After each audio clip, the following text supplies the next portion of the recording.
Good evening. Tonight I'm going to estimate the impact of aerosol masking on summertime temperatures in the US Midwest. And a quick review, what is aerosol masking? The idea is that burning coal releases sulfates into the air. These are coal-fired power plants for electricity generation. And these sulfates go up in the air and they actually reflect incoming solar radiation and therefore create a cooling effect. And all the climate nerds acknowledge this, although they don't talk about it too much. It is a bit inconvenient to acknowledge that burning coal actually has a cooling effect. Now, the coal plants were mostly built from about eastern Kansas and eastward. There's a fairly sharp demarcation in where they were built. And so what you see is east of a certain line, you have relatively high levels of sulfates, and then west of that, they drop off quite significantly. So some location like Kansas City has pretty high sulfate levels, where Dodge City has much, much lower levels. And also a big chunk of them were built out there in the 50s. Back further east over here in the Ohio Valley, some of ours were built a bit earlier. And then they kept building them for quite a while. But really the biggest effect is initial. When you go from pristine air to a decent amount of sulfate, that's when you get the biggest effect. When you go beyond that, the effect seems to be diminishing. So knowing that we had a shift somewhere around 1960 around the area of Kansas City and Dodge City, we should be able to look at National Weather Service records and see if we detect anything. And what you would expect to see is that Kansas City, once you get to about 1960, you should see summer high temperatures drop off. But in Dodge City, where they never gained this aerosol masking effect, you shouldn't see anything new happen after 1960. So what I did was, from the National Weather Service, I started with 1900 and I went down for both cities, and I grabbed the hottest temperature of each year for the time period for each year between 1900 and 2025. And I lined them up. And what you'll find is that generally Dodge City's hottest day of the year is higher than Kansas City's. And what you find is that indeed you take the difference every year. We'll call that the spread, and it varies as all this data does. Once you get to 1960, that spread does widen. What happens is Dodge City doesn't go up, but Kansas City gets suppressed. And the result of that is, if you look at the time period 1900 through 1949, the average difference between the hottest days of these two cities was 2.5 degrees Fahrenheit. But then I looked at 1986 through 2025. By 86, all the coal plants were built, and we should have the full effect at that point. That came in at 5.2, so it was a difference of 2.7 degrees. So that suggests that Kansas City has an aerosol masking effect on its hottest summer days that is 2.7 degrees greater than Dodge City's. So Dodge City itself it probably has a little bit of aerosol masking effect itself. but I'm assuming it's pretty low. Now, I also went through the exact same process.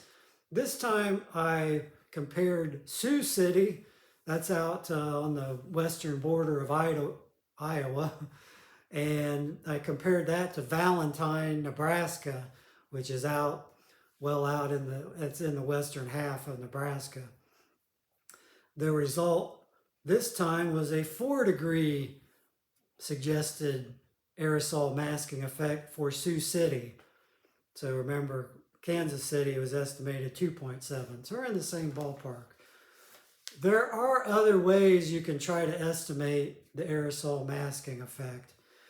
And one way is you can look at the period, the pre aerosol masking period. We'll call that 1900 to 1954, and we can compare that to the last 30 years, which does have aerosol masking because all the coal plants were built before that time. Now, the planet as a whole has warmed about from the period of the first half of the 1900s to the period that just ended, this 30-year period that just ended. The planet warmed about, I think it was about 0.9 degrees Celsius between those two periods. But the interior of continents are increasing. They're warming up quite a bit faster than the global average. It's probably about 1.5 to 2 times as fast. So it's probably, so bottom line is when you take that warming of the planet into account, we would have expected the temperatures from the first half of the 1900s to have increased about 3 degrees. That's consistent with what we see around the globe. And if we look at cities that never had aerosol masking, that's consistent with what we see there.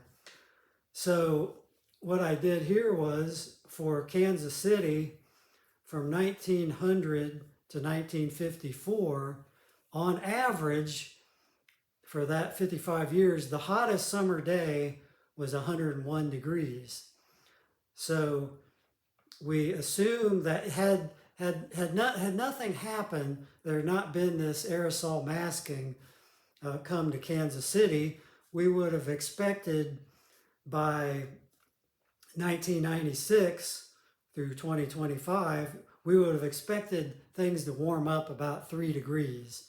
So that would mean that for the last 30 years, had there not been any aerosol masking in Kansas City, we would have expected that the average of the hottest summer days over the last 30 years would be 104. Then we can compare it to what actually happened in the last 30 years. What was the average of the hottest summer day the last 30 years? That was only 100. So the difference is 4 degrees. So that suggests that Kansas City has a 4 degrees of aerosol masking. The first method we came up with 2.7. So we're in the ballpark. And for Sioux City, I did the same thing. The second method came out with 5 degrees versus 4 that we came up with the first method. Now there's another method. There's probably others. Most of the cities that are out, like in western Kansas, Amarillo, Texas, western Nebraska, that do not have much aerosol masking, they have broken their Dust Bowl records. Not all locations. Some of them have broken it by 2 or 3 degrees. But for the most part, those really hot temperatures that occurred in the Dust Bowl, the 1930s, they have been broken in the last 30 years in western Nebraska and western Kansas, unlike Kansas City and Des Moines and the rest of us. So for Kansas City, in the Dust Bowl, they actually hit 113 degrees. But in recent times, they've only been able, the highest achieved temperature is 107, so 6 degrees short. So now personally, I think that 113 is a little bit odd. It's a little high given the other temperatures that we saw in that area during the Dust Bowl. I would have expected it to be more like 110 or so, and that would have given us only a 3-degree difference, which would have been in line with the other two methods. Now for Sioux City, I did the same thing, and in the Dust Bowl, Sioux City hit 111. That's more like what the stations around there in the Dust Bowl, they hit something like that. Anyway, but in recent decades, Sioux City has not exceeded 108, so it's come up 3 degrees short. And like I said, most of them broke the Dust Bowl record, so that would be 4 degrees. Well, okay, the other two methods, we had 4 and 5.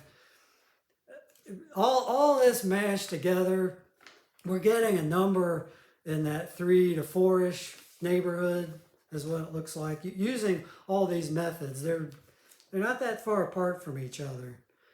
Now, also I'm over here in Ohio. I did the second two methods because I don't have a sister city of low sulfates near Columbus. So I did that for Cincinnati and Columbus, and I was getting figures around 5 to 6 degrees, which makes sense because according to Earth Null School, the sulfate levels are quite a bit higher over here than they are out by Kansas City and Sioux City area.